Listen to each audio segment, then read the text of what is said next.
Ladies and gentlemen, welcome back to another episode of College Football UK podcast brought to you by the AAW Network. It's like, I don't know what words to use to describe it. It's excitement, it's sadness. We have one more game of the college football season to play, other than like the Senior Bowl and the East vs West Shrine Bowl and whatnot.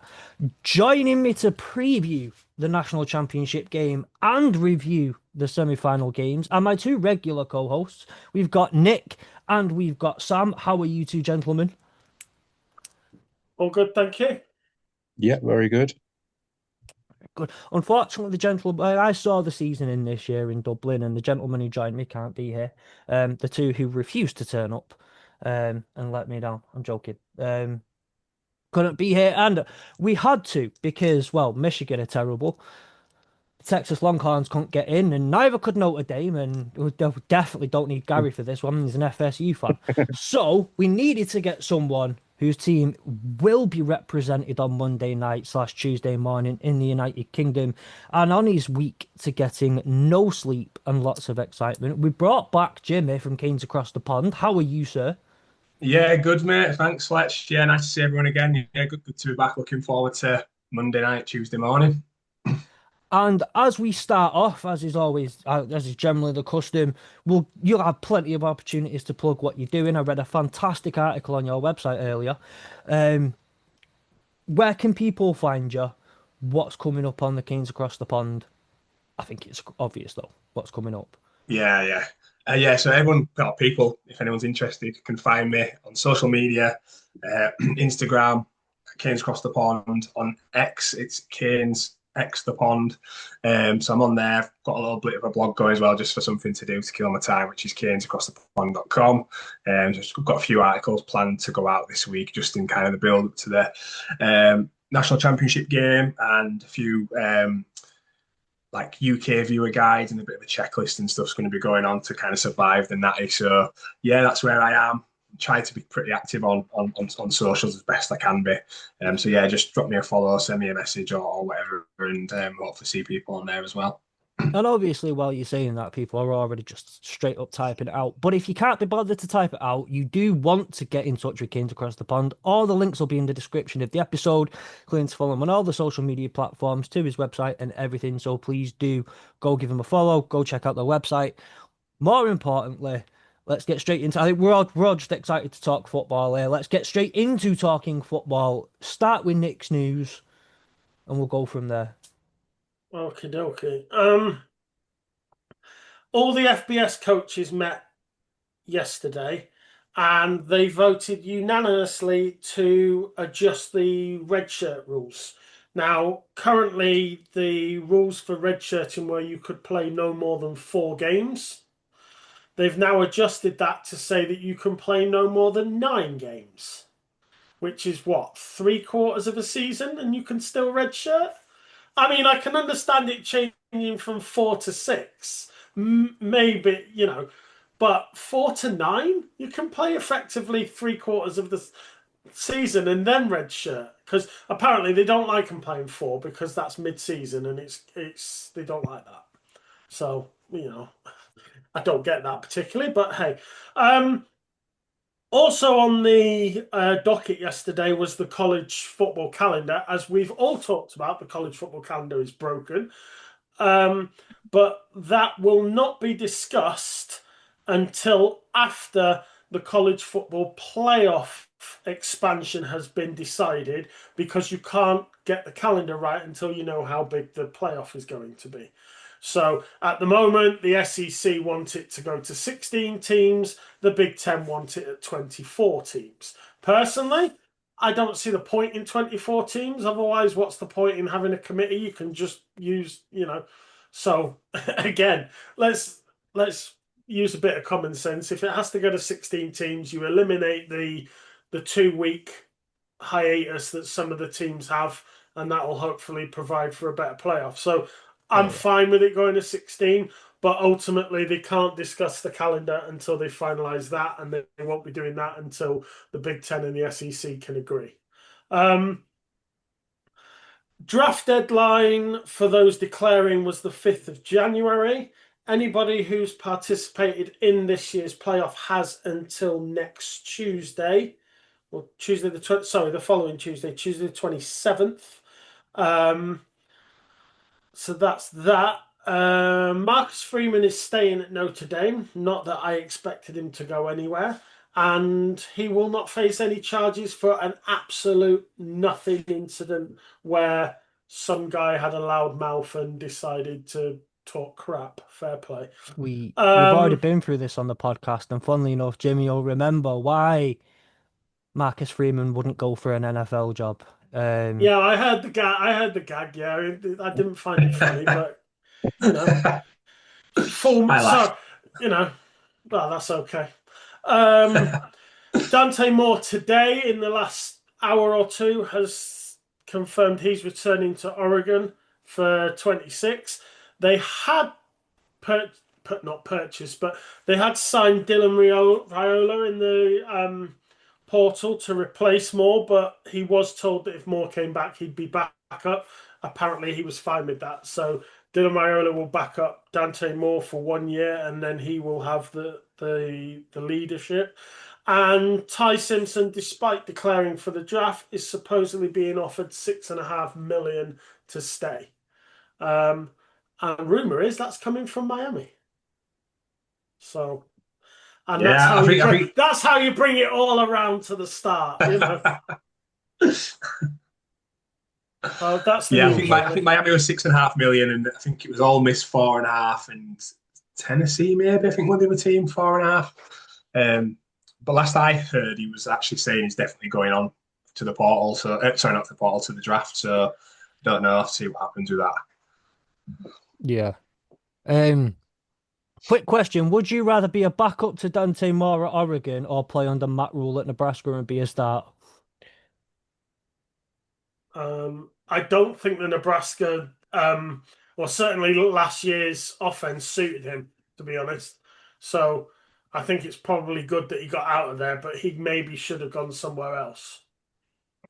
Probably, yeah. I mean, Sam, you had quite the watch on Dylan Raiola in particular last year. What do you think?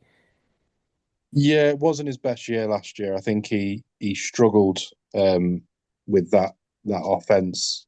He still, he wasn't not saying he was terrible, but he certainly wasn't probably as good as a lot of people expected him to be. So I think sometimes whether it, would, whether he was going to then be a starter again, I think sometimes a fresh view and a fresh team and coaches around you probably makes sense, especially as the fact that he's, if he knows he's going to be staying another year, he can watch under Dante Moore. He can then obviously watch him go to the draft and then hopefully just slot right into that team, which obviously makes it nice and easy for him because he'll be learning more of the game. So, Yeah, and you never know. Obviously, Dante Moore may get injured. He has had some injuries. So, there's all the chance that Dylan can, fight for that number one spot and potentially take it off him. There's no guarantee. I mean, we saw it with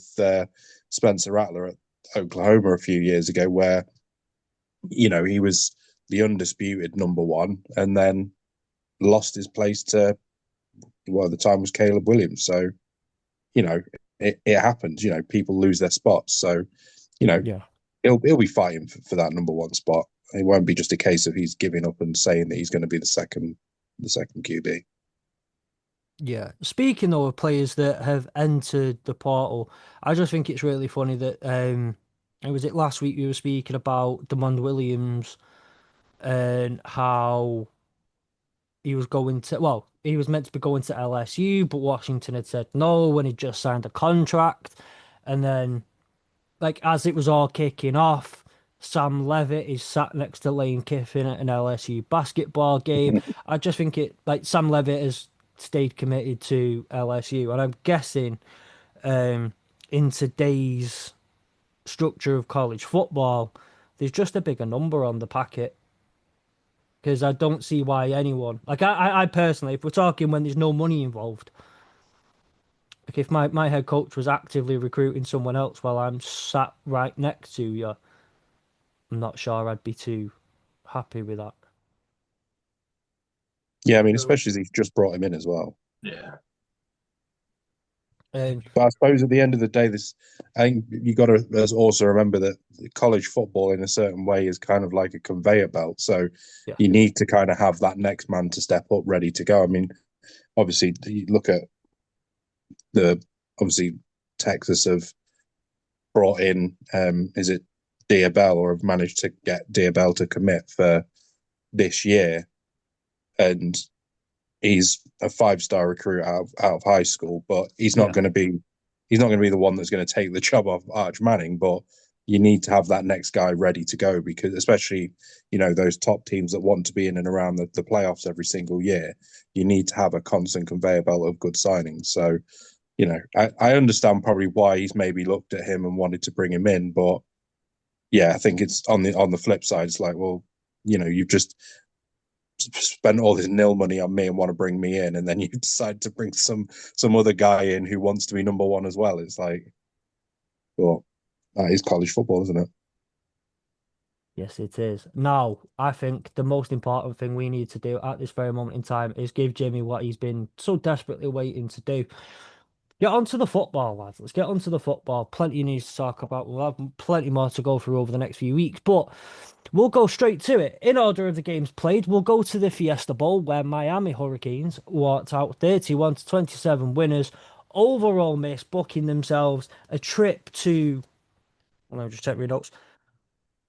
To Miami. The Miami have booked a trip to Miami to play in their own stadium as the away team in the national championship. I've just got to come. I'm just going to straight up ask you, Jimmy, thoughts on the game? Where was it won or lost for Miami? It was well Yeah, I won think for Miami. Could not have been lost for Miami. yeah. Mhm. Yeah, I mean, I think it was a bit of a strange game, really, because I think considering how well they've played in the previous games against Texas A&M and Ohio, um, there were a few, I don't know, they just didn't seem to be firing on as all cylinders as they had done in some of those previous games. I think it kind of came out after the game that I think they reckon about between 10 and 15 of the squad actually have some kind of flu, or there's some flu going around. So we're obviously not sure how true that is. But yeah, I think it's just one of those games. I think it's probably about 3 or 4 potential interceptions that Miami could have had that were just dropped, or just ball were just bobbling away. But again, I think it. Well, for me, where the game was won was just in Carson Beck's game management. I feel like he actually managed the game really well. And previously, when I was on before the Ohio State game, I think we're talking about how I think as Carson Beck as a game manager and in-game manager towards this obviously back end of the season after that SMU loss in particular. He's been brilliant at that. He's been able to kind of do what he needs to do. We saw him use his legs a lot more over the last during the playoffs as well. Like prior to that, he maybe had 3 or 4 different runs that I can think of. But since we've got to the playoffs, he's been using his legs. A couple of times he dropped his shoulder in the previous game, and then obviously in this game against Ole Miss, there was that in the fourth quarter, he was able to kind of get that kind of touchdown to effectively to win the game for Miami. I think again we didn't necessarily see the best out of Miami's defensive line. Bain and Messidor didn't. I don't really remember them getting home. I'd have to check the stats, but they maybe got maybe one or two sacks in that game. Couldn't really get to Chambliss and in the way that they have done previously. But I think putting them under pressure was they were still effective at that. But like I say, not necessarily getting home. And yeah, I think that it just as a team, they really knuckled down, and I think that was one of the things that previously last year, if things started going wrong, like in that fourth quarter when Ole Miss actually took the lead, I think previous years we probably would have crumbled a little bit more than that. But this year, I think we've got that mentality. Everyone's been saying, oh, Texas A&M are going to steamroll Miami. Ohio State are going to steamroll Miami. This Ole Miss game were a bit more of a kind of even the match, and there was a bit more of a, is it going to be Miami? Is it going to be Ole Miss? It could kind of go either way. So yeah, I think just overall as a team in all different areas, they all performed. Well, like I said, they performed well, but they were still. I don't think they were fully firing on all cylinders. Like I say, cylinders potentially like there were 4 Yeah. dropped interceptions, so and still come away and win the game. I think we're great at the end. But yeah, so excuse me. Um, It was one sack as well. That's all they got on the Yeah, QB. yeah, And, yeah. and only one tackle for loss, which was the sack. Yeah, yeah. I can say I got stats in front of me, but I couldn't remember him getting home more than once. So, but when it's like 2 o'clock in the morning, sometimes I don't want to Friday morning, it's a bit difficult to remember.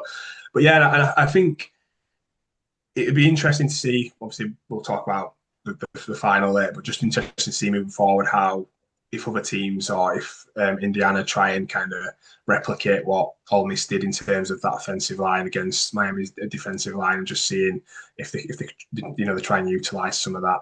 Um, Yeah. but yeah, like I said, I think Miami did what they needed to do, and that's the thing. And we talk about in football, like with signing champions, if you can go out and still get a win without necessarily performing to your best.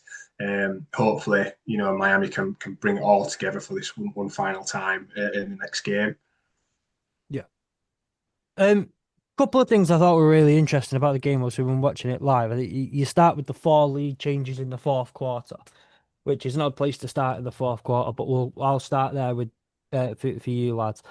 I mean, Miami had, and let me go back to this here. Miami had a good lead in the going into half time, the 4 point lead. But Ole Miss really made it a game in that second half, and it seemed especially as the fourth quarter went on, you always thought to an extent Miami had somewhat control of the game, but Ole Miss were making sure that that was never truly comfortable. What did you think? Like, Nick, how did you see that kind of unfolding, particularly in the fourth quarter, as it ended up being blow for blow? Um, I think my my personal thing was just, you know, you're willing Ole Miss to just do something, you know. Um, and it's there is no doubt that even as you got into that fourth quarter, it was kind of like the writing was on the wall, and watching how it's gone over the previous games, you're kind of like, I think Miami are home. I think they're going to be okay, But then it just gets it gets Ole Miss start to turn a corner, and you know the the guy in you that just wants to see the amazing game. Just what is it? Goodell says as a commissioner, he always roots for the losing team because he wants to see a good game. And it's kind of Yeah. like that. It was just like this could get interesting. This could get good, but yeah. Unfortunately, every time I've backed against Miami, they've win. So why break the habit of a lifetime? That's nothing in there. Nothing in that is there, Nick, at all. Just no jealousy, No, but like I said, it's Alabama and the committee that I have my issues with, not Miami. good, good. Honest. No worries. No The worries. the thing that is as well is I obviously I know we talked at the start that obviously they're going to look at potentially extending the college playoffs, but I think Miami getting to the 90 kind of proves their selection right. I don't want to start Nick off on this bit, but in a way, it kind of proves them right. They got to the final. Hmm. So, if anything, their selection process was pretty damn accurate. I mean, I know it wasn't based upon what we've talked about, but I think especially for, I suppose, I don't know about you, Jimmy, but obviously a lot of the talk before the playoffs was, do Miami deserve to be there? Yeah, And obviously they've proven that they do deserve to be there because of where they've got. But how's it sort of been from? Because obviously I'm not in the Miami corner to hear what sort of the fans talking about. But how have they sort of felt now that obviously they've got to the final? How is it sort of they just kind of lording it over the college or the other fans and sort of yeah. Well, like the kind of Miami like fan space on like X and places like that. It was really weird after. So I was watching the selection show live, and I was like, "Oh, yeah, we've actually gone in." I wasn't expecting it, especially with that last minute flip that they did between, in positions. But then since then, we've had in like Notre Dame fans have been like, "Oh, well, we would have beat both. We'd have beat Texas A&M and we would have beat this team and that. So that it's just a whole world of like hypothetical wins. And despite actual on-field games happening, it's like after the Ohio State game. I don't know if you saw, but one of their players came out and said, "Oh, 9 times out of 10, we'd have beaten Miami." It's like, but you didn't beat them at the time you needed to. So there's like this big thing in the background where it's like, everyone's kind of being like, "Oh, well, yeah, we hypothetically we'd have won these, or if it had been played." If our quarterback hadn't been a year one starting quarterback, or if we hadn't have had, if it hadn't been raining, if it hadn't have been this, if it hadn't have been that. And so that's kind of been the vibe that's been happening a lot in terms of like the Miami fans.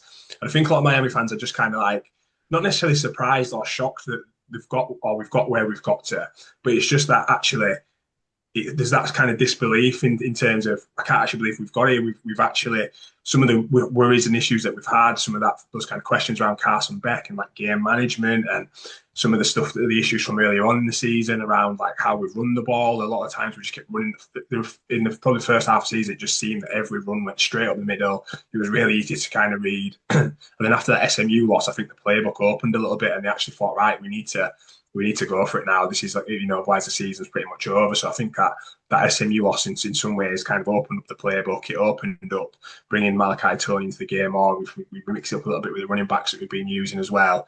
But yeah, I think in like the kind of X space, a lot of the people I follow on X, a lot of like the big kind of Miami guys on there, if you look in their replies, every reply will be something from a Notre Dame fan or an Iowa State fan saying, "Oh, we would have beaten Ole Miss. We should have been there. We'd have beaten Alabama. We'd have done this. We'd have been at that and all that kind of stuff." So it's just a really weird place to be. But like I said, in terms of it's almost like coping, isn't it? It's like that coping mechanism of, oh well, we would have done this, and it's like, yeah, again, it's justifying their arguments of why you shouldn't be there. But yeah.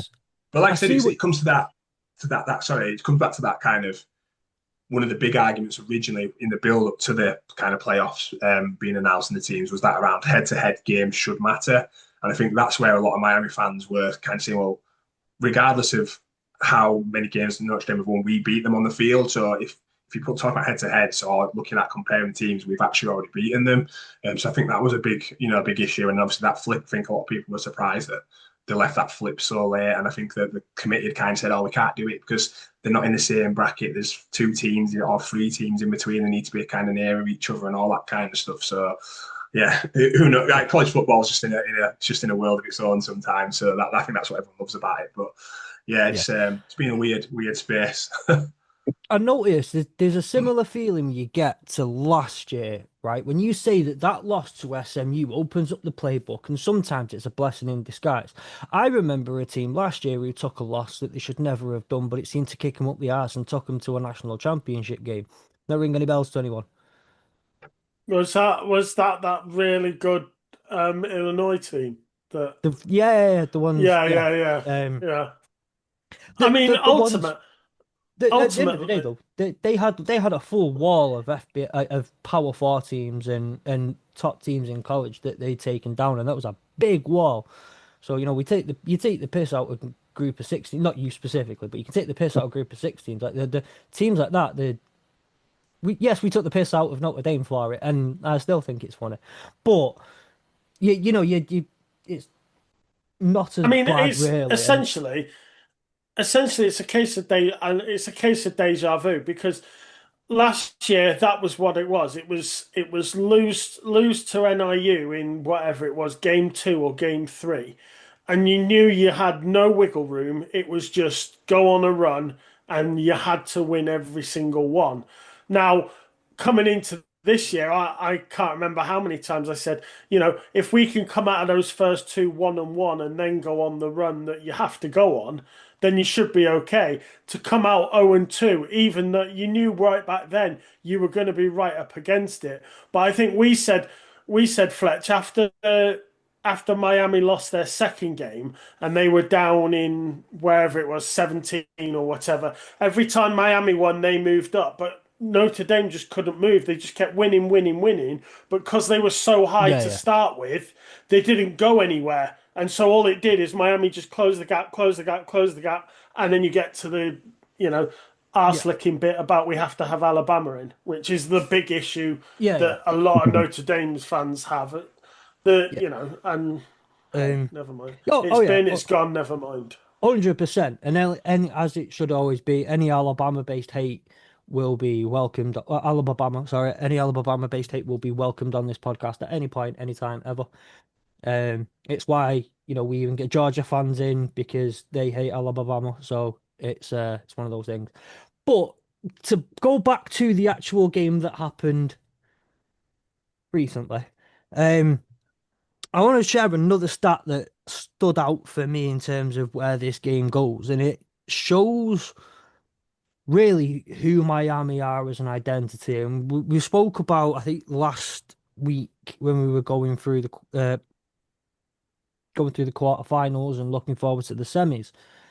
You were talking about how that Miami defense is tough and they will grind it out, but how they utilize Mark Fletcher and they utilize Malachi Tony in so many different aspects of the game, and they aren't necessarily flashy. They can be if they want to be, and Malachi Tony can really be flashy. But that's a team that is also very willing to punch you in the mouth and do it repeatedly and repeatedly and repeatedly until they are in the end zone. Time of possession in this game for Miami was 41 minutes and 22 seconds. For like more than 2/3 of the game, the ball was in Miami's hands. That's unheard of in a semi-final where two teams should be going at it like that. I mean, you look at the score the way it is, and I must ask you, does anyone? I watched that game and I thought that's what Miami were doing. Anyone else see the same? Like it was we will grind and punch you in the mouth until you are too tired to Yeah, deal with it. it's that old sort of method of as long as we're keeping their offense off the field, we'll win this game, and it works because you know any offense that you're going to go up against in the college playoffs, they're going to have a potent offense, and the way to beat them is to not allow them to score points, and easiest way to not allow them to score points is to keep them off the field. Yeah. And also it works in your way as well, because if that means that the Ole Miss defense has had to be on the field for 41 minutes, and that is a knackering thing to have to do. So it works both ways as well. I must say, Yeah, you say I think that, but I would say tell that to Syracuse, who were already like 400 points down when they played Notre Dame, and their offense hadn't touched Notre Dame offense hadn't touched the field. Sometimes that's just not what you 21, need to yeah, do. 21. different. Yeah, no. yeah. So what were you going I to say think, there, I think Jimmy? yeah, I think Miami had they have their offense playing about 88 downs, I think it was. They played, so they're on the field for quite a long time. And talk about Malachi Tony and some of the flashy stuff. I think one of the things that might not necessarily get picked up, but is if you notice and if you watch, like some of the big runs that we've had and some of the big running players, if you actually watch Malachi Tony, in terms of blocking and some of the stuff he does to create space for the runs and some of the other players, I think he's only. I say he's only 5'11". I'm about 5'11", but when he looks small in stature, but obviously he's not. But some of the blocks that he puts on, and he just holds people, and they'll be after the kind of games, after the players finished, they'll be going face to face with some of the like defensive backs and stuff, and he really gets in there. And I think that's one of the kind of things that might not necessarily get picked up on him, but in terms of his blocking, he's unbelievable as well. And he Yeah. seems to be a willing blocker as well. And that's really what you want to see. Like someone who's willing to get involved in all phases of the game. And in 2 years, when he's going in the top 5 of the NFL draft, that's what teams are going to see, and that's going to be one of the things that keeps him in the top 5. The other kind of stat I wanted to bring forward, and well, two more that I wanted to bring forward were, I do want to give some credit to Ole Miss here. We'll talk about how good Miami were, because Miami won and Miami are on the way to national championship, but they only won by 4 points, and so Ole Miss do deserve some credit here.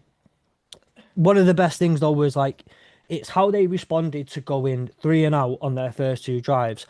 They start and it was 3-and-out -7, 3-and-out 4 yards. So within the first quarter, they'd put up a whopping -3 yards, right? In terms of any offensive yardage, they were in the negative.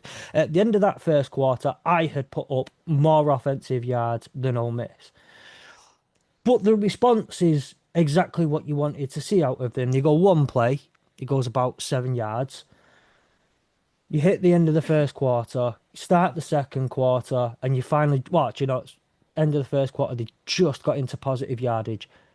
Kyron Lacey hits a 73-yard run up the middle, couple people touch him, and he's gone. And that's the kind of when Pete Golding's putting that team together and the whole chaos over staff turning like staff going over to Baton Rouge and then coming back to coach a bit and then going back to Baton Rouge and shout out to I think that coaching staff who overcame a crap start to the game and had them ready to come out flying um, after that first quarter, which I thought was, you know, didn't look like Miami were going to run away with it, but at no point did Miami look uncomfortable until that.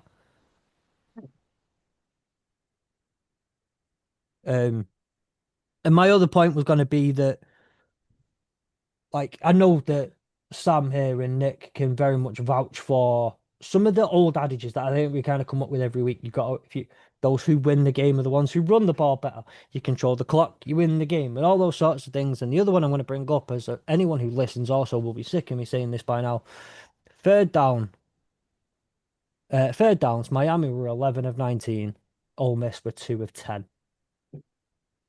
So you control the clock, you win those third downs.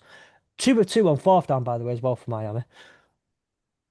It's dominant. It was generally, even though the scoreline won't necessarily project it because it got to a bit of a shootout at the end, Miami just generally dominated playing their game of football, and that was the best thing to see, I think, out of all this. But Ole Miss responded really, really well to it.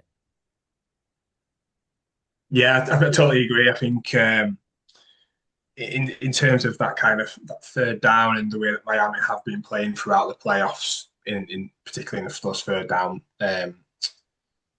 on those third down chances, we just seem to have just it's like something's just clicked. They're not necessarily rushing it. They've got a bit of a plan. Like I think the playbook's opened up a little bit. They'll try some like wide receiver screens and a little bit something a little bit different that they weren't necessarily trying earlier on in the year. Whether that was all part of that, the grand scheme, big plan to try and keep some of that kind of stuff back until they needed to really use it and wheel it out. But yeah, like you said, then I think in terms of that kind of third down conversion rate that they've got in the last few games, I think they're being brilliant, and I think a lot of that's come from Carson Beck as well. Like we said previously, like the way that he started to, I think he's really stepped up. But when he first came to Miami, there was that thing about him, whether or not he's a leader. There's talk about what he's like in the dressing room when he was at Georgia, and he's come to Miami and he seems to be that leader. I don't know if you saw the post game interview where he was talking about they were asking him what did you say in that kind of that drive before he scored touchdowns. Like, listen, this could be our last 3 or 4 minutes of playing football for some of those players. It could be the last 3 or 4 minutes of football ever for him. So we need to we really want to kind of get this. Let's just believe in ourselves. We can do it. We can get on the scoreboard again and obviously go on and win the game. So yeah, I think like I said, whatever it is that's just clicked, it just seems to be going all right at the moment. So I'm not gonna complain. Yeah. Um, I've got one as well. It is a start. It's more of a tidbit than anything, though. I've stole that word from Chapman. Now I'm using it. A tidbit was Miami's go-ahead touchdown with 18 seconds to go. That is the latest go-ahead touchdown in college football playoff history. It's not the latest go-ahead score because field goal with 4 seconds to go and things like that. But that is the latest go-ahead touchdown in college football playoff history. Um, the other question, and I'm going to leave it with you, and it's kind of, I feel like a bit of I feel like I'm trolling a little bit when I say it, but I'm going to ask it anyway. Let's start a fight if we can do. Was it pass interference? Offensive pass interference for like face mask holding on when it was going over the top into the end zone. I don't know. It's one of those, isn't it? It's a lot of kind of discussion. As I've seen a lot Yeah. of talk on YouTube and ESPN's Instagram and all that kind of stuff. And I think if there were a bit of pushing and pulling on both sides, so it's one of those. Yeah. Yeah, I think if you actually there's a certain angle which you didn't necessarily start with as they both go into the end zone. The wide receivers got hold of the Miami defensive back. So yeah, it's it is what it is. It doesn't matter now anyway, does it? So the Well, moment's gone, so I'm not going to dwell on it for too long. But I didn't want to celebrate it though, just in case it was like the Ole Miss yeah, yeah, game the yeah, week before, where it kept going on for 55, 5 hours because it kept getting pulled back and different decisions kept getting made. So I was like, yeah. I'm going to celebrate, and then I heard that come over the announcement. That's the referee. That's the final whistle. So yeah, I can't think of why this keeps happening all of a sudden. Now we're interacting with you on social media a little bit more, but a lot more Miami Hurricanes content appears up on the timeline on Twitter in particular. And that hoodie girl or whatever, what's her name? Is it yeah, Hoodie Girl? yeah. I think she Yeah, called. I think she called Melissa. I think she's like a yeah, big basketball. She's got like her own podcast on the Miami basketball yeah. But team. Yeah, she put up a video of their yeah, reaction in the stands to that Ole Miss thing, and I think you watch with the way football goes with VAR, especially, and how like you celebrate a goal and then all of a sudden you're a bit like, wait, hang on 1 minute, yeah, what's going on? That was quite the fun to watch a lot of those Miami fans as the ball sails out the end zone and you start celebrating. Then there's hang on, what's is they gonna get something? Is that the game? I don't know. Is it? Okay, now I can celebrate. Um, yeah. quite fun to watch. So Miami booked their place in Miami. They're playing at home at the Hard Rock in the National Championship. We'll get into that game, I think, in just a minute. Unfortunately, we couldn't get our Indiana guest in from last week. He's not available to turn up. So we'll fly through this Indiana and Oregon game. I don't think there's too many things to talk about. This wasn't a particularly close game. Um, so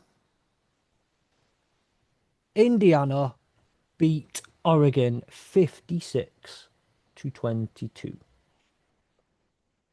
in what was a bloodbath. Like that wasn't a pretty game, that wasn't an attractive game.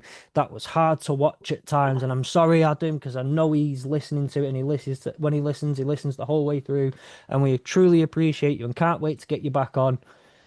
But it wasn't good to watch. And at one point you thought early on, Indiana score. Dante Moore throws the interception. Maybe this will be a bad game. Dante Moore gets the touchdown. Maybe, and then nosedive. Um, Nick, did you see this coming?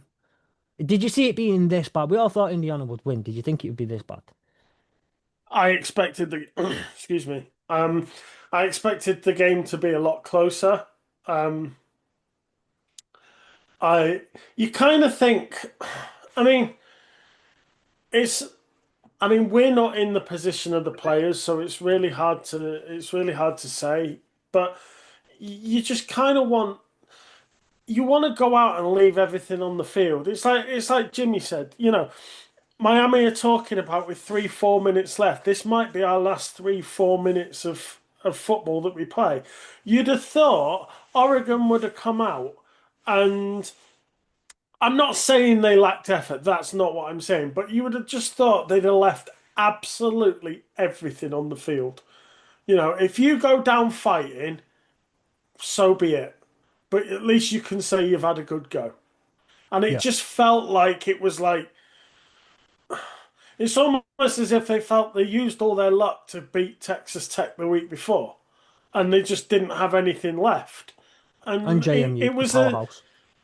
yeah, and it was just almost like a damp squib, if you like, because it felt like that game should have been better than what it was. Yeah. Sam, what did you think? Did you watch it live? And I'm gonna guess at one point, Of course go, I not. can't. It's not I'm going bed. Texas. I'm going Well, bed. there is that. I did start to watch it because I was up, and then I turned it off after the first half because I was the results done. I didn't even need to watch anymore. I had no 35-7. interest in staying up any later to watch it. So yeah, it was just complete and utter dominance, and I think it's probably it just shows the strength of the Indiana team. I think is more than anything, and I think one of the things that I've sort of seen a lot of um since this game is a lot of talk about how Indiana recruit their team.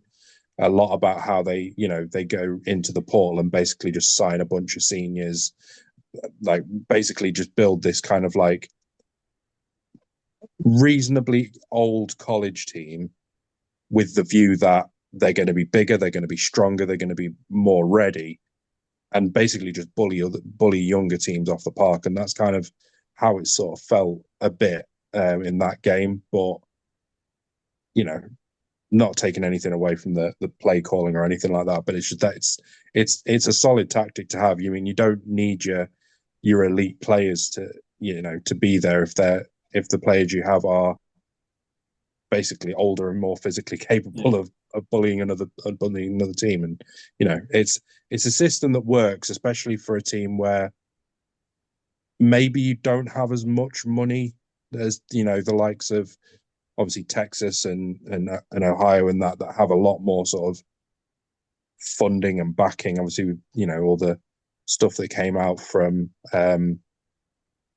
ASU when they were talking about how they have very little money to use and stuff like that. So yeah, I think it was a good tactic, and I think they're a very, very good team. And to be honest, I think out of all the teams that were going into this playoff, this was the one I always thought they were going to get to the Natty. But yeah, that's a very good team, and that it showed in that game, to be honest. Yeah. At one point, I tweeted out, I can't wait to watch these two go at it in the Raiders and the Jets when the Raiders and the Jets play next year.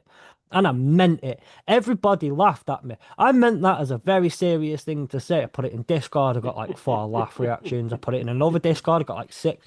Everyone thought I genuinely meant it. Obviously, Dante Moore's not going to the draft anymore, so like we won't get to see it. Don't blame him. He'd be playing for the Jets. I would stay in college too. But like, I mean, Jimmy, Fernando Mendoza only threw the ball 20 times. Yeah. He barely needed to do anything. They ran the ball 40 times. And is that just a thing of like they're so far up, so quick, all they need to do is run the ball. But even then, 5 touchdowns on 177 yards. Mendoza was, when he was throwing, it was precise. He didn't miss. Yeah. Yeah, and like you said, looking at like the stats there, he threw more touchdowns than incompletions during that game. Like he had 3 incompletions and threw 5 touchdowns Yeah. out of the 17 connections that he had. So yeah, I mean, like previously when I was previously on the pod, just talking about Mendoza and what I've seen of him, thinking back to last year when he was at Cal and saw him against the Canes. Then he just seems to. He's just accurate. I mean, I don't know if you've heard him speak. He talks like a robot as well. He's like a machine, and like he's really like. I think he's really like. He seems like a likable guy. Yeah. He just seems like. And I've seen stuff around him, like all like the business acumen and stuff he's got, and he just seems to have that. His head just seems to be just totally just switched on, and yeah, he's like a machine. Like like I say, he doesn't seem to miss. Sam mentioned there in terms of obviously using those seniors and having that kind of experience and people around and knowing what to do. And I think they seem to really have utilised that this last couple of seasons. So yeah, I think yeah. He won the Heisman, didn't he? Which we spoke about this previously. He's obviously the Heisman winner. He won it for a reason.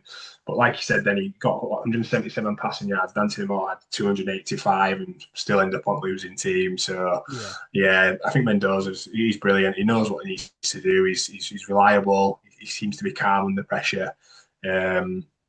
So yeah, deserved to win the game. And like Sam and Nick have both said as well, it was one of those games where just after a while, you just knew what were coming. They were just, like I say, Indiana just so smooth and just so organised, and they really knew how to kind of run up the score when they needed to in that game. It's It's the fact that Mendoza's come from nowhere as well. Because if yeah, you think about it, like this time last year, it was all about the fact that Clade Kubnik's going back for another year. Nussmeier's going back for Yeah. another year. Juala was going back for another year. Obviously, he got injured and missed all year injured anyway. So it's all Arch about all Manning. these big names. I mean, yeah, but Arch Manning was never coming out like he was Yeah, always having that extra year. But it was all about how these big guys last year that had good seasons last year were coming back, and it was going to be, and then Fernando Mendoza's come from absolutely nowhere and just ch charged to the front of the group. yeah, I don't remember this time last year Dante Moore, because Dante Moore sat behind Dylan Gabriel for a year, so he Yeah. wasn't being talked about. And Fernando and Carson Beck obviously left Georgia to go to Miami, right? And it was like, well, he kind of needs to improve his stock, and he has done, I think. But just I think it was probably halfway through the season. Everyone's like Fernando Mendoza. It's like he's been there forever. He hasn't. He's just come out of nowhere. yeah. Yeah, no, I listened to. Sorry, go on, It's Fletch. not good. No. You make that point. I was going to slightly change the subject Yeah, anyway. yeah, I was just gonna say, like, listen, in terms of some of like the Miami podcasts and stuff that are out there, obviously there's a lot of like Florida, like high school recruiting experts that are involved in some of that stuff. And they were saying originally when he came out of high school, he was talking going to Harvard, I think, or one of the business schools, and then ended up getting someone transferred in the portal out of Cal, and he ended up going there, and that's how that kind of happened. He was just kind of just sitting there in the background, and like I said, he had that bit of a breakout game last season against Miami. In that game where I think Miami won with walk-off touchdown, it was like 38-37, I think, score. And then from then, he's kind of gone on. And I know there were a few Miami Hurricanes fans, questioning after Cam Ward, like, oh, can we get Mendoza? Is Mendoza the right person? Can we get him in the portal? But there was still that kind of uncertainty about whether or not he was the right person. Obviously, we got Carson Beck. So yeah, I think he's just gone about it. And like I said, from what I've seen of him in terms of his like business acumen and all that kind of stuff, he just seems like he's got his head switched on. He knows what he wants. He's focused. He's determined, and it's obviously got him where he needs to be, which is brilliant. Yeah. He's also graduated from. He's got a bachelor's degree in business administration from Berkeley's as well. And keep right. Here's a little bit of trivia. Can anyone remember the two apps he has on his phone that are he considers social media? Well, LinkedIn will be one, LinkedIn's I one. imagine. Yeah. Um, Anyone I else got the can't other? He think. said it last week in the press. They were like, he's only got two. Well, he's basically got two apps on his phone, and he mentioned them both as social media, LinkedIn and one other, Yeah, I point. can't think. No, YouTube. come on. LinkedIn and YouTube are the two apps on his phone that he uses, and it's like the ones he considered to be social media. And he was just like, "That's all I do." And obviously, no one's going on. I've never gone on LinkedIn and saw someone going, "Nah, mate, Mendoza was shit last night." No one's doing that on LinkedIn. So, or like, so he's not he won't be seeing it. And if he's on YouTube, I imagine he's watching Minecraft videos or something. So like, he's not. And that sounds like a dig. It's not a dig. He just seems like such a wholesome person that he's watching something like Minecraft videos. He's not seeing any of the stuff going on outside of him. He's in his own little world. He's doing his own thing, and he's doing it really, really well. And it's refreshing to see someone with that kind of outlook and doing what they do. To just to see that, I guess. Don't think too much more needs to be said on the game. Oregon unfortunately got the backsides kicked. Indiana go through to the college football playoff. National championship that's going to be played on Monday night / Tuesday morning at 12:30 a.m. UK time. The game will obviously be available on the zone, seemingly for free. The first thing I've got to say is we all wondered how long it'd take to go behind a paywall. Some said it'd go up within 3 weeks of the season. Looked like it might go up towards the end of the season. Some thought it'd go behind a paywall for bowl season and the playoffs. We've got the full season for free here, lads. You'll have to pay for it next season, though. I bet Yeah. you. Yeah, they'll have I looked at bet those. that They'll have that looked at those paywall is viewings. coming. Yeah, they'll Yeah. have looked at the number of views and gone, Yeah, we can make an absolute steal off of Oh this. yeah. What was it? What were the numbers we were getting told by certain individuals that for a good chunk of the season, college football was getting more views than the Serie A on the zone. Like, to What think it more was, views in the Serie A advert so that we get in between I mean, that's a every Oh, fair point. it's so annoying that. yeah. Uh, I've watched more of those. I've watched more of the Serie A in those small clips than I have Yeah. of any other Yeah, league of how's your football. but Yeah. Italian though? Are you improving in your Italian? but Uh, but do you know that there are lots of Scottish players playing in Serie A, and yeah, that it's their I heart and do passion now. and soul that makes them successful in Italy? Um, oh, what was it? Was it? Oh, what's his name now? He used to play for That Chelsea. Pulisic one was the most annoying Pulisic, one. that's the one. Oh, that was painful. That was like that's like probably for the first 2 months of the season, wasn't it? I That's all can't. I waiting about Pulisic, I Yeah. like to think of myself as dictating the pace of the game, and everything good happens comes to me. Shut up. Um, but yeah, we've got the full season. Other than week 0, we've had the full season on the zone for free. Actually, by the way, I'm going to say I reckon it'll be there. The paywall will be there for the March Madness. I reckon March Madness will end up being behind a paywall because that's too. Yeah, Unless they cool. do the full. If March Madness doesn't, then it will have to wait until start of next season for it to be behind the paywall. But it's gonna have to. Like I said, the numbers have been too good. But all eyes are now on Miami, Indiana versus Miami. Fernando Mendoza grew up less than a mile away from Hard Rock. Miami. Well, they play in the same stadium. That is their stadium. Um, I'm going to ask Jimmy first, right? And I mean this in the nicest way possible. Does this Indiana team scare you at all coming into this game? Yeah, obviously, I'd be silly to say no. Um, like we've just spoke about, I think like Mendoza, the way that he kind of moves the ball around, that kind of game management they've got. They seem like such a well coached team. One of the things that I've kind of noticed with Indiana is they don't seem to make any mistakes, or if they do, they don't seem to be costly mistakes. Where some other teams might. Oh, here we go.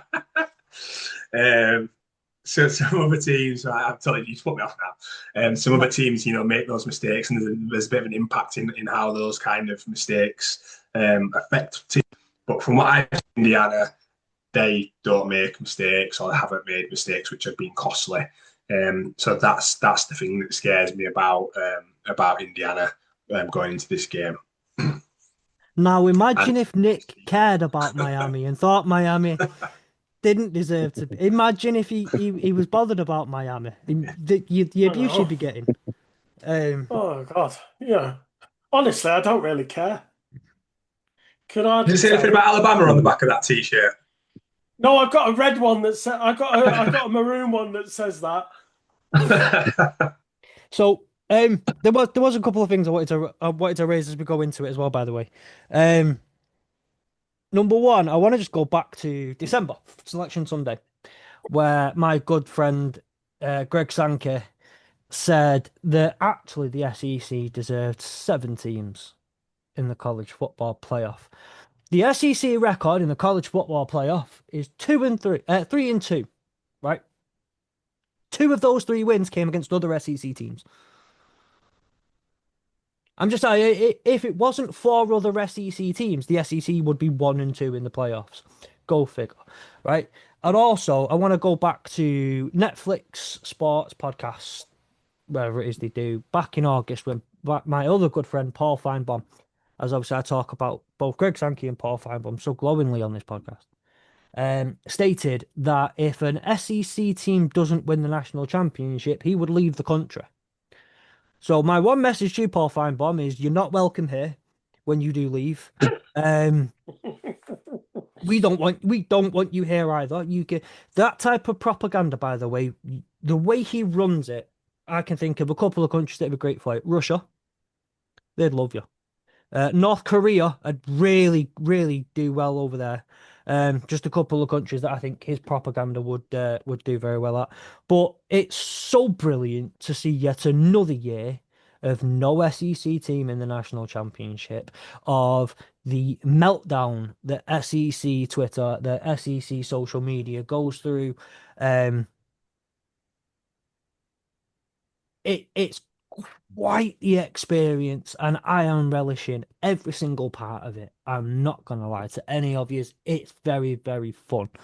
But moving back onto the actual game, there you say that obviously there are plenty of things there for Miami to worry about. When you came on a few weeks ago and we spoke about, I actually said to you, sorry, about taking from Indiana when you go and play Ohio State. What can you take from the way Indiana played Ohio State that you can take to Ohio State? Now, one, you beat Ohio State better than they did. Yeah. So we'll take that. But also, a lot of the things that you'd said were things that, like, well, a lot of the things that Miami do well are the things that Indiana did well anyway, and it's just about utilizing and taking those.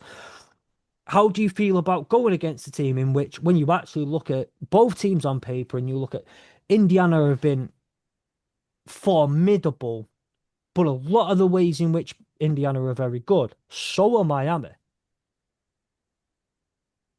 Yeah, I think looking obviously when you compare the two teams, there's a lot of again we've spoke already on here about that kind of experience that some of those players might have in that Indiana team. You know, some of them maybe third or fourth year, or kind of in their final year now. They've had that experience, whether that's been at Indiana or some another school. And I just think that one of the things that I'd like to see happen, and I think that we can potentially exploit, is between that kind of the line of scrimmage. And there's a stat which had been going around, and I think is it Josh Peart? I think he'd said that everyone's going to probably be talking about this in the lead up to the game, and that's that Miami's O-line average 338 pounds or 330 pounds, I think it is, whereas Indy's D-line's about 278. So there's a potential bit of a chance to exploit that a little bit. And I think that Miami, if you look back, I watched the Indiana versus Penn State game. I think it was it Iowa State did they play as well? And I think at the line of scrimmage there were a bit of a battle, and I think those games were a little bit closer than potentially some of the other games that Indiana have been involved in this season. So hopefully, hopefully we can utilize that. And Miami, but both offensive and defensive line are absolutely been and have been fantastic this year.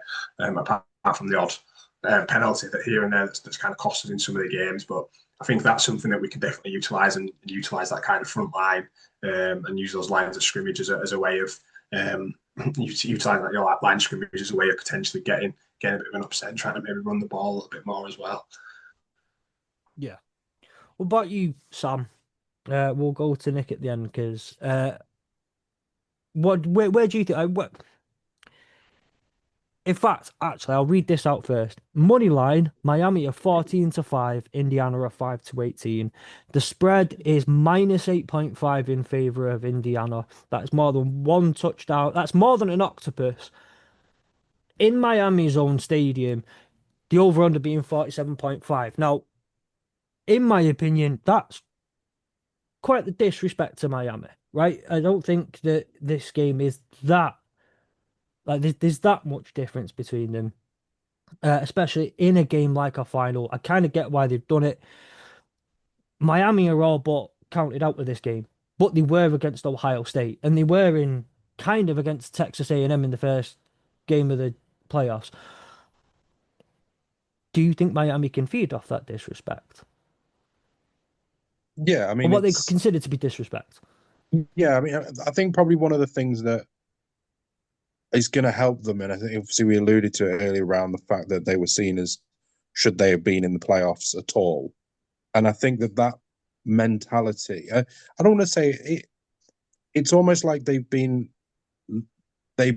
force labeled with an underdog mentality because of the fact that they're not meant to be there, and then they've obviously, all the teams they've come up against, they've been seen as the underdog in each game, and I think sometimes when you're forced to become the underdog, whether that's justified or not, I think it just sets a fire under you that probably is a lot different than any other, like, anything else within like college football. And I think it also puts on a bigger pressure on Indiana because now everyone's thinking Indiana have got to go out and destroy Miami because that's what the expectation is. And I think, you know, again, sort of, I suppose mirroring it to a bit like the Rams against the Panthers, we were, you know, they were 10.5 favorites to win that game. And there was no way that that game was going to be a 10.5 point game just because of the way that it played. And that's the way I see this game going.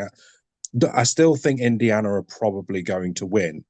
But I think when you're the team that almost has nothing to lose, no one wanted you there, no one expected you to be there, you've got this like free hit that you can just essentially just go in there and just say, well, no one House thinks we're money. going to win it.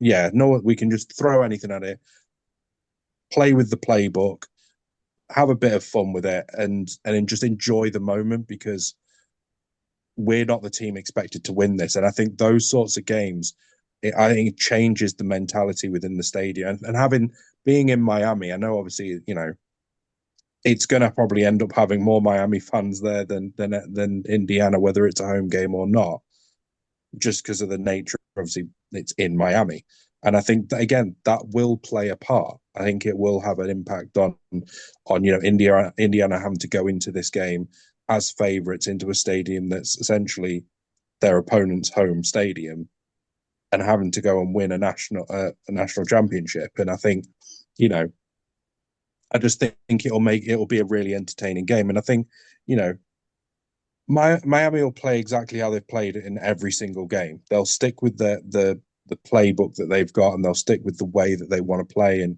you know, very much similar to what they did against Ole Miss. I'm assuming that probably the tactic will be keep Mendoza off the field because he can't score points if he's not on the field. And I think that'll be it. And, you know, force long drives, get touchdowns. You know, Indiana might come back. They may, you know, throw a crazy three play 73-yard touchdown, but they're off the field then again, and you can just drive that, and it just creates that pressure and builds that pressure within the game.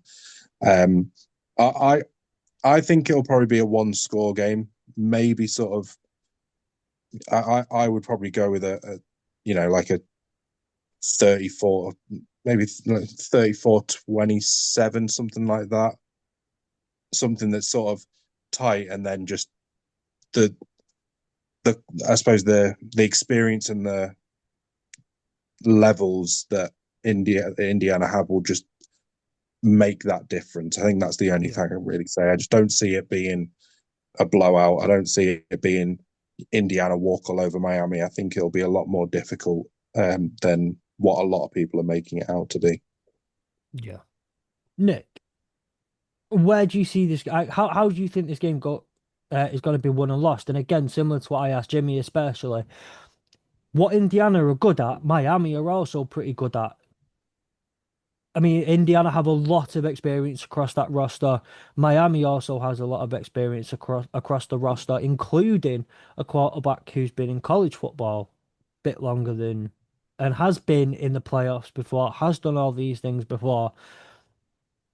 What? Let's try that again in English. What does this game kind of look like in terms of that chess match when so much I of it's think it's similar? that. I think it's that sort of like that.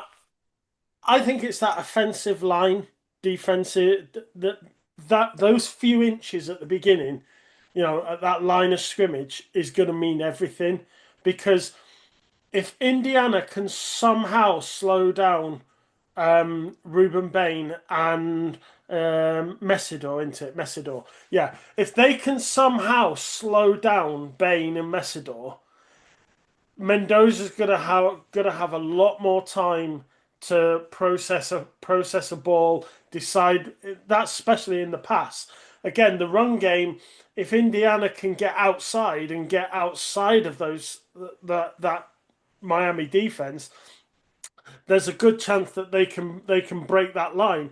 But if you flip it around, Carson Beck's not great under pressure. If you rush Carson Beck and you can get to him quickly, he's not. He panics. He panicked at Georgia. He panicked.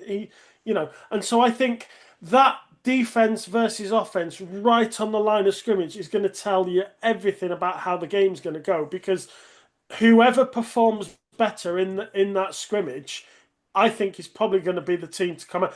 If Miami can run the ball, if they can hold the Indiana defense, and Fletcher can run up the middle or run on the outside and actually get going, there's a good chance that they can burn clock and just keep moving the yards, keep moving the yards, keep moving the yards. Not you, Fletch, the other Fletch. But I got nothing to lean on to do the meme thing where he's like, right, yeah. okay. Ignore me. I think I'm funny in my There's own a head. very You carry big on. difference between you and him, trust me. I didn't mean that, Fletcher. Um, I know that there are very particular differences that I can't quite. I'm talking about the meme of the guy he's like leaning on his bed and pointing at himself, and everyone uses like me. I'm not talking about the Mark, like the Miami Mark Fletcher. There's another again. I'm not getting into that, but yeah. Right. Carry on. I just So think I'm being funny in my own head. You carry on. okay. Yeah, no worries. Yeah, I mean, I just think it's going to be a really interesting battle in the trenches, and for someone like me who played offensive line, played left tackle, that's kind of all the fun of football. You get Yeah. some big hits, some big smashes. I'm really looking forward to those trench battles.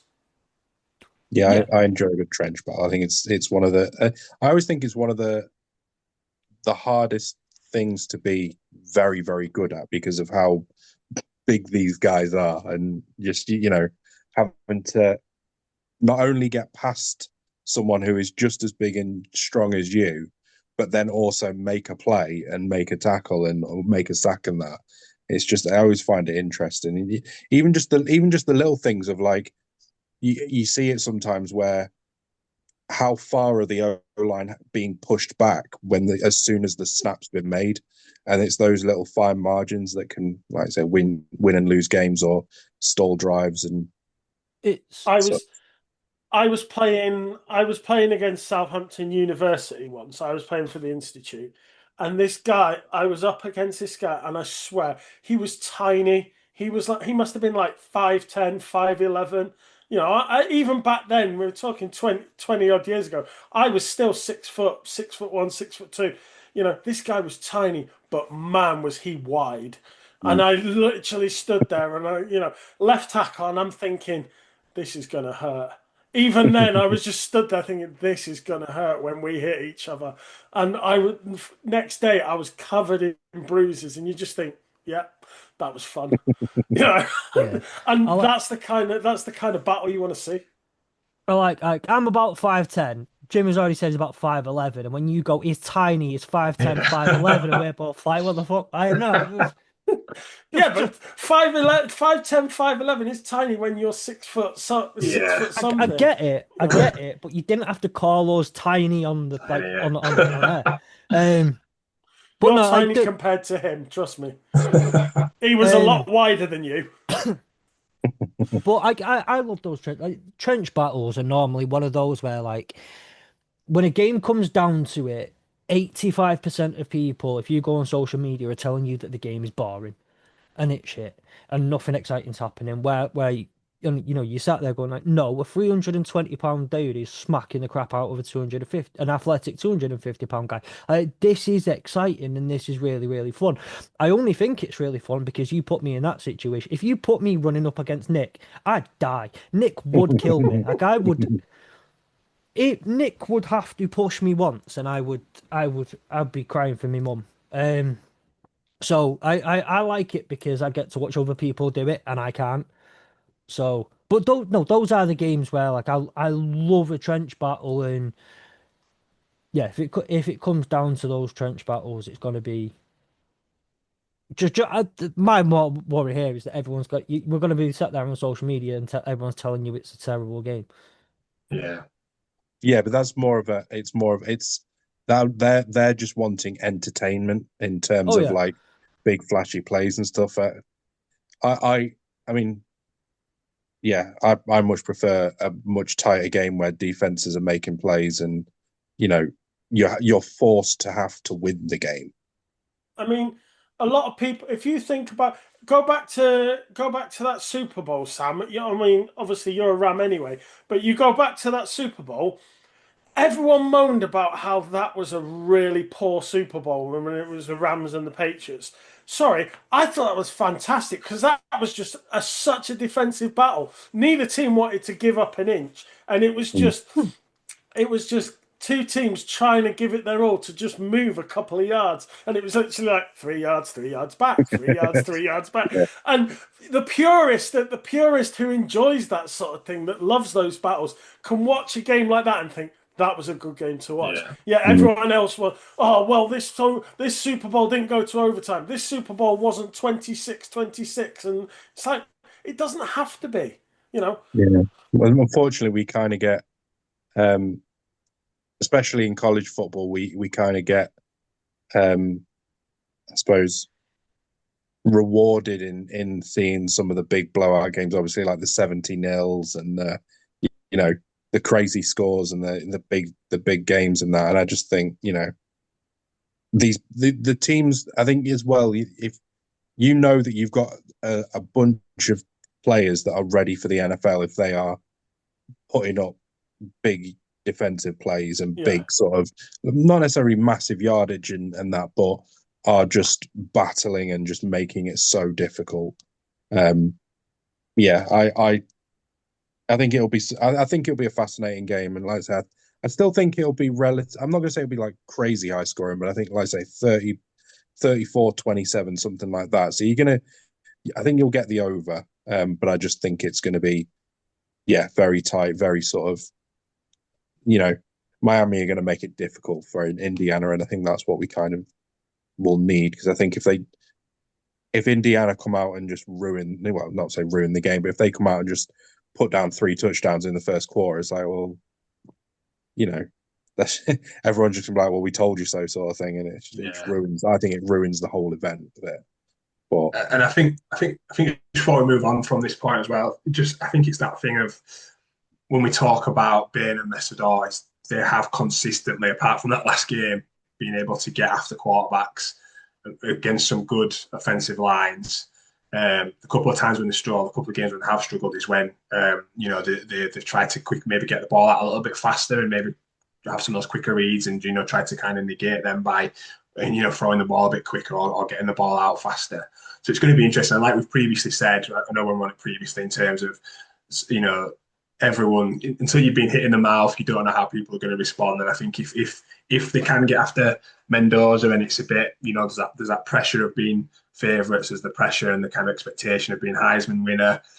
If Bain and Mesidor can get after him in that first quarter, that first half, how's he going to respond to that? And I think that's going to be an interesting to see as well. If they can get after him a couple of times and unsettle him, how's that going to kind of play out? And is that when those mistakes are going to happen? Because we haven't seen that yet because teams haven't been able to do that. But I think that's potentially something that Miami might be able to do. Yeah. One of the things I think is kind of intriguing is the over-unders in some of this game behind your normal over-under in terms of points. Mark Fletcher, his over-under for rushing yards is 70.5. Malachi Tony's over-under for receiving yards is 55. Um, Fernando Mendoza, where's his passing yards gone? There we go. His passing yard over-under is 225.5. Carson Beck is 197.5. This game, and like Mark Fletcher is a clear favourite to get, like, when you look at all players together, Mark Fletcher's at the top of those rushing yard over-unders, over the top of anyone from Indiana. The way you look at this game, if you look at the betting props, which, for anyone listening who, I know we're not a betting podcast, if you want betting stuff, go to Good Teams Win, Great Teams Cover, great guys over there. But I do find it interesting that this is very much going to be if you look at these props, Miami going to get it done on the ground is where they're primarily looking for. And again, as you go back to the semi-final, Miami get it done on the ground, and then Carson Beck just needs to add to that, and Carson Beck just needs to make he doesn't need to be a playmaker. He just needs to make the plays. And I think that's going to be a really fun battle to watch and see what role Carson Beck has to play in the game. Yeah, and Yeah, again and I with think that Carson Beck's going to turn up yeah, because we all know what Carson Beck can do. I mean, yeah, I'd put that kind of one of my things is that if I think if Carson Beck can have a clean game, then Miami have got a really good chance. When we talk about that kind of that rushing attack, though, Mark Fletcher's been brilliant. Marty Brown, who's scored a couple of touchdowns in the playoffs for the Canes as well. And then there's another player, freshman Gerard Pringle Jr. I think is his name.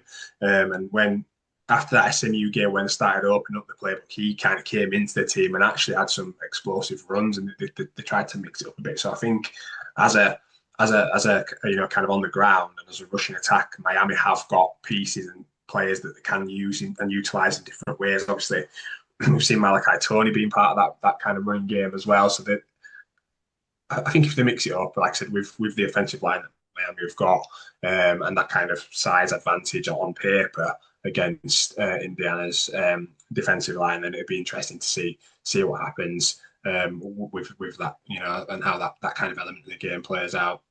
yeah.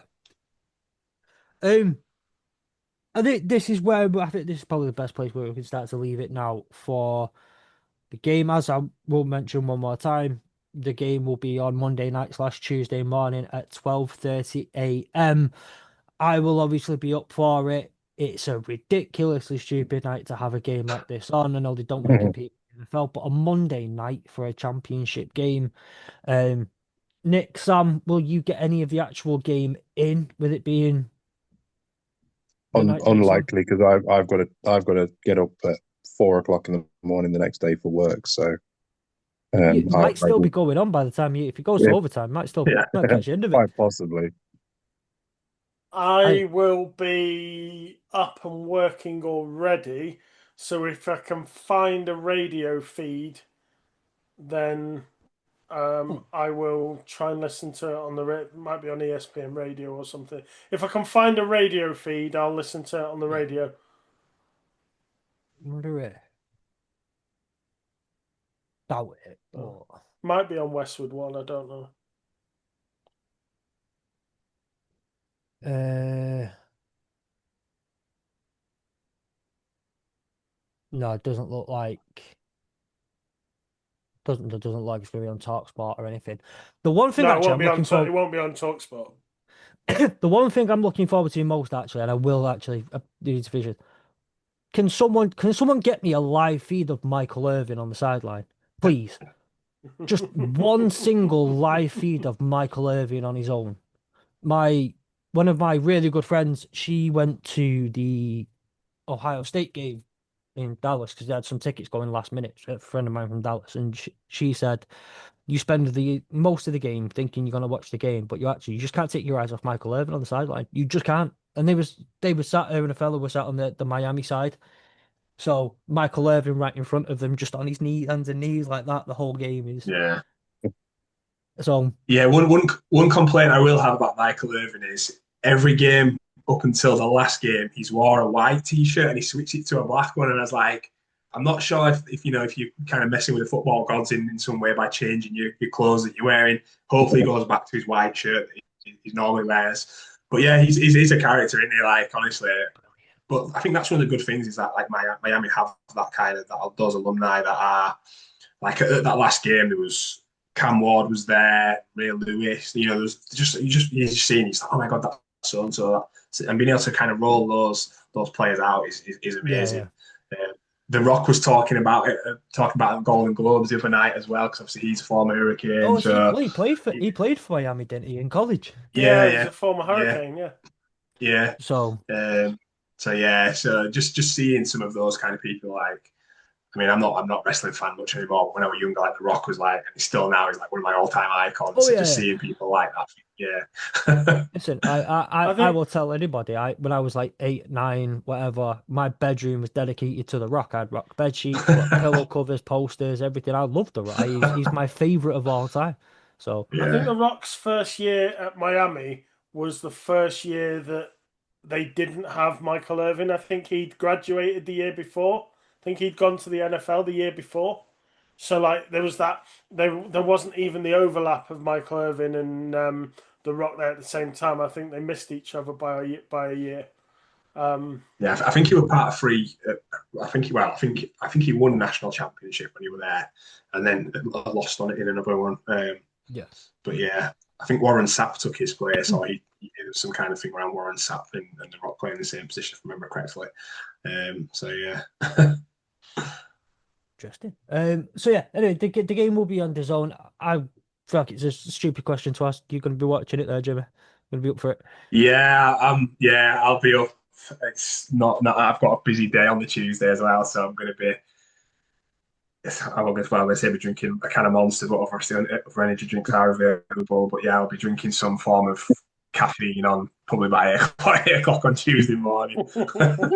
Not gonna lie, if Monster want to sponsor this chat, I would be all up for that. Yeah, all on that one. Yeah. So like I did it 2 years ago when Michigan were in final against Washington. I'd work first thing the next morning. I was like, I'm not missing this. We're I'm just Michigan in an A. I don't Yes, ever they were. remember you Yes, they were. mentioning that. Yes, they were. So, you might not forget because you don't watch Texas, so you don't watch natty games. So you take us like, come on, I'm ready. I'm ready. I'm ready. But so I did the same thing. Work first thing next day. Got to be done though. Like if your team's in a natty, you've got to. I did it last year. I did it last year. Yeah. It's So I've done it. Nick's done it. Jimmy's gonna do it. not Texas. Sam's not We're doing doing it. it. No, We're Sam. doing it No, next. Sam. We'll Sam's just not. do it. We'll do it next year with Arch. It's fine. What They've a made some lovely decent signings problem in the to have, portal. Sam. Yeah, made some very good signings in the portal. Sam, it's a lovely problem to have getting so much sleep on a Monday night. It Well, must be a bit similar to being a Rams fan and not having to stay up late on watch drafts on Thursdays because you didn't have a pick. well, we had to this year, and we're going to have 2 picks even in this year. Jesus, I'm going to be knackered the next day. I know. Because the thing is, we'll have a mid-round pick, and then we'll have a late pick. So I'm going to have to stay up. This was the perk of being a Lions fan. Like the draft would start at like what 1 a.m. I'm done by 1:30. I'm going to bed because we're picking top 5 or something. No, Because hang on. terrible. The worst thing is the Patriots to picking at 32. You wait till 4 o'clock in the morning and then they fucking trade it away. And you think, bastards! And that is the worst thing because Nick is the draft expert on this podcast. So if Nick says that's the worst thing about the draft, that's the worst thing about the draft. It's either that or making strange picks. Yeah, I will never forget. We did a little Twitter space that first draft when we were all together, and Chapman's reaction as they drafted Michael Penix was brilliant because he's a Falcons fan and he dipped out because we're all slightly behind the feed. And then there's the whole like, I'm just gonna jump out. I'll be back in a minute once we made the pick. I don't want it to be ruined and all that sort of stuff. Like, all right, that's fine.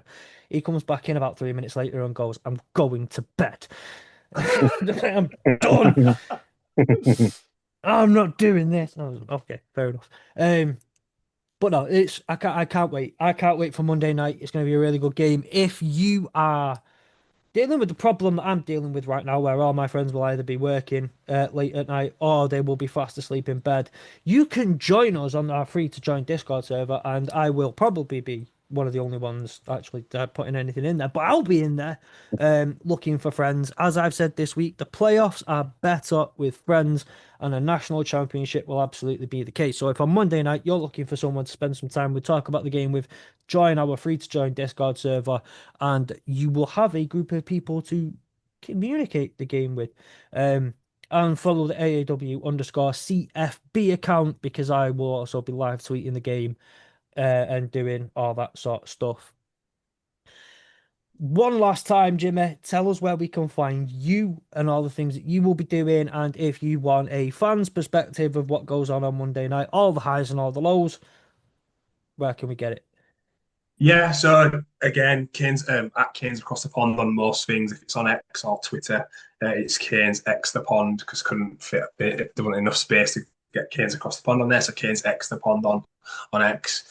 Yeah, I'll like Fletch said there. I'll try and be kind of active during the game. I've got my TV, my laptop, my iPad, my phone, just trying to keep on top of what's happening and try to not get those like spoilers or that that kind of delay that you get from Yeah. being obviously watching from across the pond. So yeah, I try and be active and just ready to go. Drinks, sweets, and everything else ready to kind of get me through that What halftime lull that seems to hit you.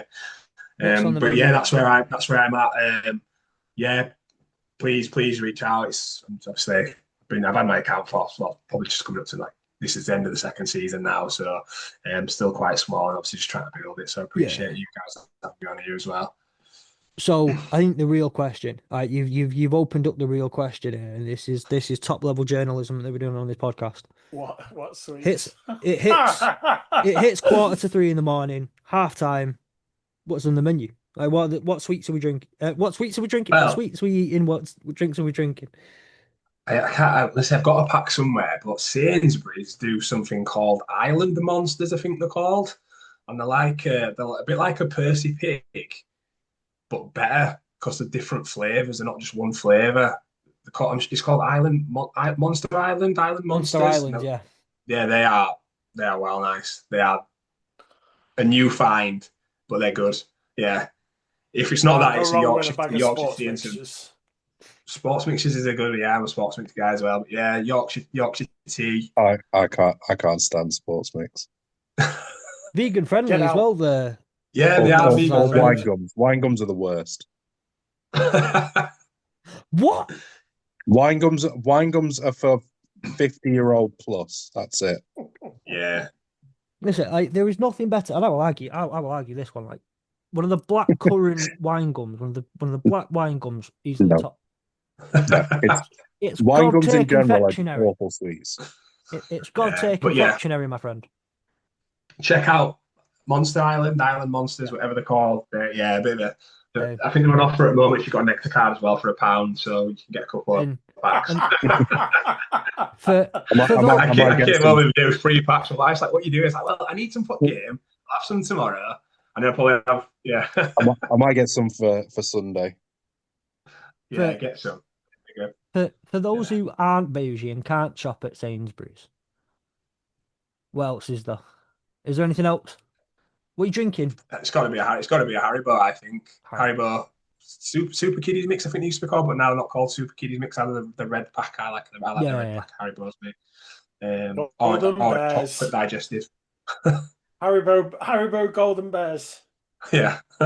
Like, see, I just love going Lidl, and because you can walk down Lidl like that and drag your arms across, and anything that goes in still under a tenner. So, I think 7 o'clock or 8 o'clock, Lidl Bakery happy hour. Listen, I've demolished a few of them bakeries, and I don't mean like bakery. I mean demolished the bakery going in a happy hour. You could get some Dinas from Aldi. They're like Freddos, but somehow cheaper. Yeah, I'm not a fan of those. They do honeycomb clusters at Aldi. They're pretty nice as well. They've got like something like a crunchy with a cornflake in a pack. They're a decent one as well, to be fair. I could talk about food all night. We've got a food podcast. I was going to say, I've got an idea. The snack review podcast will be coming out in the off season. AAW food reviews. We'll be on that one. It'll be like what are they called? What's the pizza reviews by? Oh, One Bite Pizza Review by Barstool. Dave Portnoy, is that? Dave Portnoy. Why? I'm a Michigan fan and could not think of his name of all people. It'd be like that, but not run by a bell end. So I was going to say probably one of the most insufferable men on Twitter. That I like the money he puts into Michigan, and that's about it. So anyway, appreciate you coming on, Jimmy. definitely go into the description of the episode if you are on YouTube. They're right down below. If you are on any audio platform, they'll be inside your phone, inside the app, and you will find all the links to follow and find Jimmy, as well as the link to the Discord, as well as the link to find the AAW Network, our co-hosts, and AAW College Football program, whatever we're calling it, on social media. Please do give us a follow. We'd like to see you. And enjoy Monday. And we hope to see you on Wednesday. We hope, or like results pending. Appreciate it. Yeah, I'll if I don't see you all on Wednesday, I'll hopefully see you all at some point again. Oh, you will. You will. You will 100% be back on. In fact, I'll leave it at this. As a poet once said, it's party in the city where the heat is on, all night on the beach till the break of dawn. Welcome to Miami. Bienvenidos, Miami. Miami.